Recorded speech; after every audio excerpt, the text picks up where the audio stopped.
Assalamualaikum warahmatullahi wabarakatuh. Perkenalkan, nama saya Wahyu Kurniawan dan NIM 240508083 kelas D. Dosen pengampu di KMP ini STIMS. Di sini saya akan menjelaskan tentang sejarah kemaritiman nasional Indonesia.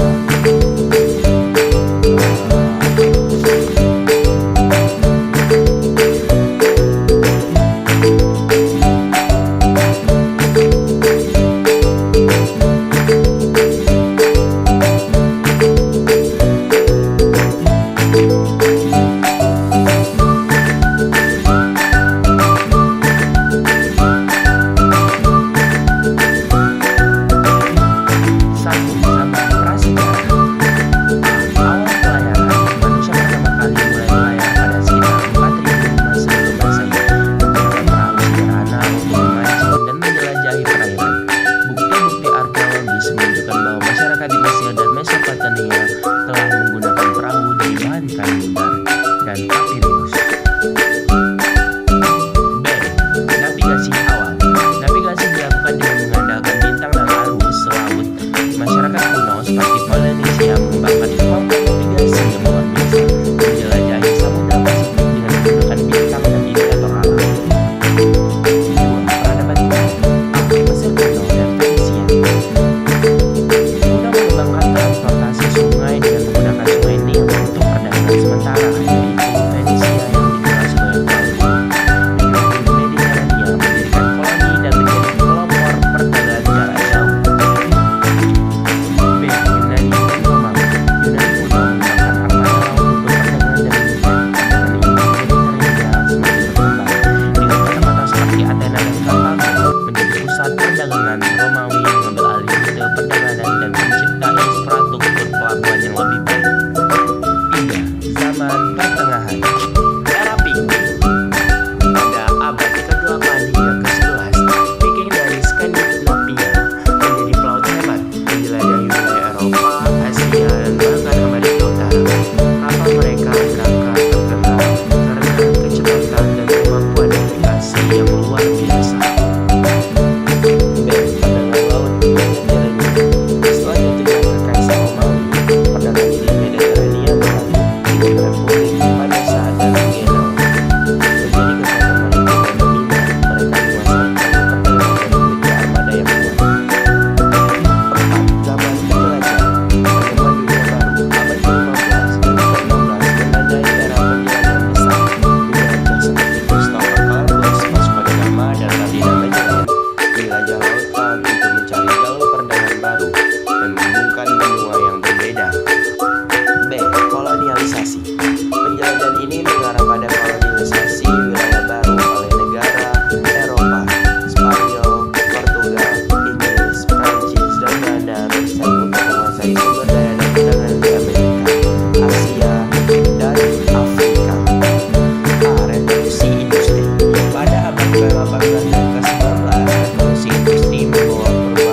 daya alam.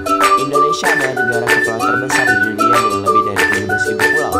Posisi strategis ini menjadikan jalur perdagangan utama antara Asia dan Australia terkait dengan sumber daya alam, termasuk hasil laut, menjadikan Indonesia sebagai tempat yang menarik bagi perdagangan dan penjelajah.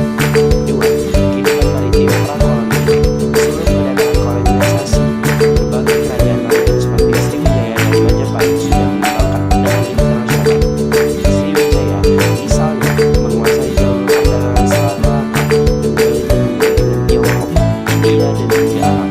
Pelabuhan-pelabuhan seperti Palembang dan Sunda Kelapa menjadi pusat perdagangan yang sibuk. 3. Era penjelajahan dan kolonialisasi. Kedatangan bangsa Eropa dimulai dengan Portugis pada awal abad ke-16, diikuti oleh Belanda yang mendirikan VOC pada tahun 1602.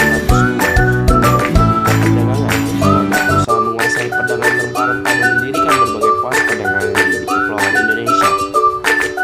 Mereka membangun armada laut yang kuat untuk mengendalikan jalur perdagangan dan mengalahkan pesaing. Posisi perang dan kebangkitan nasional. Selama masa penjajahan, kegiatan kemaritiman tetap berperan penting dan strategis militer. Saat perjuangan kemerdekaan berlangsung, pertempuran laut menjadi bagian dari taktik untuk melawan penjajah. Penguasaan wilayah laut sangat strategis untuk mendukung pergerakan pasukan logistik. 5. Era kemerdekaan dan pembangunan maritim. Setelah merdeka pada tahun 1945, Indonesia berkomitmen untuk memanfaatkan potensi maritim. Beberapa sektor maritim penting menjadi fokus utama untuk memperkuat perekonomian. Program seperti Poros Maritim Dunia yang dicanangkan oleh Presiden Joko Widodo dengan sepentingnya mendorong bagi desa sebagai kesejahteraan bangsa. 6. Tantangan modern. Di era globalisasi, Indonesia dihadapkan pada berbagai tantangan maritim, termasuk merusak lingkungan, perdagangan ikan ilegal, dan perubahan iklim. Upaya konservasi dan pengelolaan sumber daya lautan yang berkelanjutan menjadi sangat penting untuk melindungi ekosistem dan mendukung kehidupan masyarakat pesisir.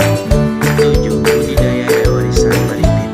Selain aspek ekonomi, kemaritiman juga membentuk budaya masyarakat Indonesia. Tradisi pelayaran seni dan pengelolaan laut adalah bagian integral dari identitas budaya bangsa. Cerita raya dan mitos tentang laut yang mencerminkan hubungan dalam antara manusia dan alam. 8. Perang diplomasi maritim. Indonesia aktif dalam diplomasi maritim, bergabung dengan berbagai organisasi internasional dan regional untuk membahas isu-isu kelautan. Negara ini berperan penting dalam forum-forum seperti ASEAN, APEC, dan UN, serta berupaya menyelesaikan konflik maritim dengan negara-negara tetangga.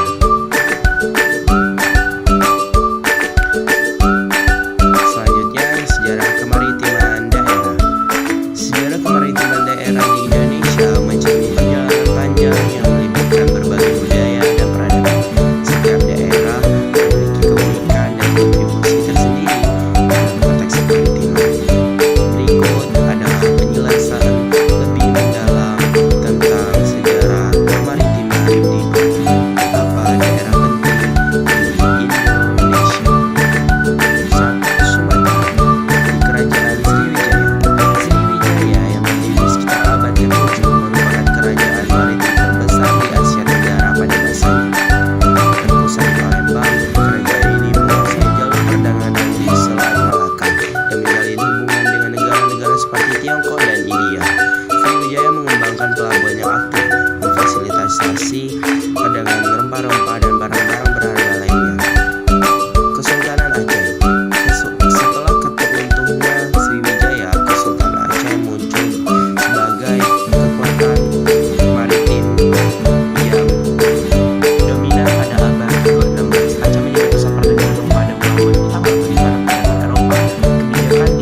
Baik, sudah sampai terakhir pembelajaran. Nah, itu saja yang bisa saya presentasikan. Sekian, terima kasih.